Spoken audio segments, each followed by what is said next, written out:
South ఇండియాలోని అతి తక్కువ ధరలకి రత్నాలనందించే ఏకైక సంస్థ 6JVR.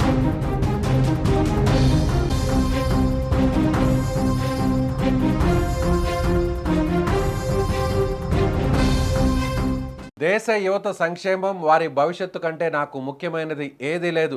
లక్షలాది మంది విద్యార్థుల కలలను అల్లకల్లోలం చేసిన నీట్ పేపర్ లీకేజీ వ్యవహారంపై దేశ ప్రధాని నరేంద్ర మోదీ అత్యంత ఘాటుగా స్పందించారు.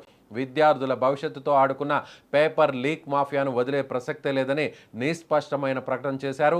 బాధ్యులను కఠినంగా శిక్షించేందుకు ప్రత్యేకంగా ఫాస్ట్ ట్రాక్ కోర్టులు ఏర్పాటు చేస్తున్నట్లు సంచలన నిర్ణయం వెల్లడించారు. ఈ నిర్ణయంతో లీకేజీ మాఫియా గుండెల్లో రైళ్లు పరిగెడుతున్నాయి. దేశవ్యాప్తంగా నీట్ అవకతవకలపై విద్యార్థులు, తల్లిదండ్రుల ఆందోళన చెందుతున్న వేళ ప్రధాని మోదీ నేరుగా రంగంలోకి దిగారు. సోషల్ మీడియా వేదికగా ఆయన చేసిన ట్వీట్ ఇప్పుడు దేశవ్యాప్తంగా సంచలనం సృష్టిస్తోంది. మన యువత కష్టం, వారి భవిష్యత్తే ఈ దేశానికి ప్రాతిపదిక. నీట్ పరీక్షలో జరిగిన అక్రమాలకు కారణమైన ఎంతటి వారినైనా సరే వదిలిపెట్టే ప్రసక్తే లేదు. పేపర్ లీక్ మాఫియా వెనుక ఉన్న శక్తులను ఉపేక్షించే పనే లేదు.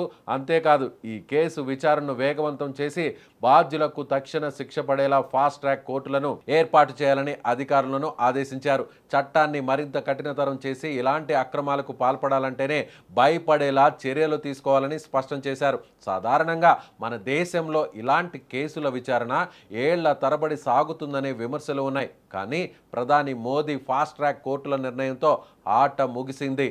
ఏమిటి ఫాస్ట్ ట్రాక్ కోర్టుల స్పెషాలిటీ? త్వరితగతిన విచారణ చేయడమే. సాధారణ కోర్టుల్లో లాగా వాయిదాల మీద వాయిదాలు ఉండవు. రోజువారీ ప్రాతిపదికన విచారణ జరుగుతుంది. తక్షణ శిక్షలను అమలు చేస్తారు.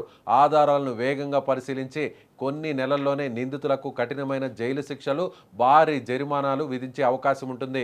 క్రిమినల్ ముఠాల అంతం పడతారు. బీహార్, గుజరాత్ సహా పలు రాష్ట్రాల్లో వేళ్లూనుకున్న పేపర్ లీక్ నెట్వర్క్లను పూర్తిగా ధ్వంసం చేయడమే ఈ కోర్టుల ప్రధాన లక్ష్యం. ఇక రాత్రింబవళ్లు కష్టపడి కంటి మీద కునుకు లేకుండా చదివే పేద, మధ్యతరగతి విద్యార్థుల ఆశలను ఈ లీకేజ్ మాఫియా అమ్ముకుంది. కోట్లాది రూపాయల అక్రమ సంపాదన కోసం విద్యార్థుల కష్టాన్ని తుంగలో తొక్కింది. ఈ క్రమంలో ప్రధాని మోదీ స్పందిస్తూ ప్రభుత్వం విద్యార్థుల పక్షానే ఉంది, ఏ ఒక్క ప్రతిభావంతుడైన విద్యార్థికి అన్యాయం జరగనివ్వం అని భరోసా ఇచ్చారు. నేషనల్ టెస్టింగ్ ఏజెన్సీ వ్యవస్థలో పారదర్శకత పెంచేందుకు, సాంకేతిక మార్పులు తీసుకువచ్చేందుకు కూడా కేంద్రం అడుగులు వేస్తోంది. దేశవ్యాప్తంగా విద్యార్థులు, యువజన సంఘాలు రోడ్లపైకి వచ్చి కదం తొక్కుతుంటే మోదీ సర్కార్ తీసుకున్న ఈ సంచలన నిర్ణయం ఇప్పుడు దేశ రాజకీయాల్లో, విద్యా వ్యవస్థలో తీవ్ర సంచలనంగా మారింది. నీట్ ప్రశ్నాపత్రాల లీకేజ్ వివాదం ఇప్పుడు సుప్రీంకోర్టు దాకా వెళ్లడం, పార్లమెంటు సమావేశాలను కుదిపేస్తుండడంతో ప్రధాని మోదీ నేరుగా రంగంలోకి దిగారు. పేపర్ లీక్ వ్యవహారంలో దోషులను ఏ మాత్రం వదిలిపెట్టేదేలే అంటూ వార్నింగ్ ఇచ్చేశారు. మరోవైపు నీట్ పరీక్షల్లో జరిగిన అవకతవకలపై దేశవ్యాప్తంగా నిరసన జ్వాలలు ఎగిసిపడుతున్నాయి. దేశ రాజధాని ఢిల్లీలోని జంతర్ మంతర్ వద్ద వందలాది మంది విద్యార్థులు, యువజన సంఘాల నాయకులు రోజులు తరబడిగా ధర్నాలు నిర్వహిస్తున్నారు. పార్లమెంటు వైపు దూసుకెళ్లేందుకు యత్నించిన నిరసనకారులను పోలీసులు అడ్డుకోవడంతో తీవ్ర ఉద్రిక్త పరిస్థితులు నెలకొన్నాయి. తెలంగాణ, ఆంధ్రప్రదేశ్, బీహార్, ఉత్తరప్రదేశ్, రాజస్థాన్, మహారాష్ట్ర వంటి ప్రధాన రాష్ట్రాల్లో విద్యా సంస్థల బంద్లు, భారీ ర్యాలీలు చోటు చేసుకుంటున్నాయి.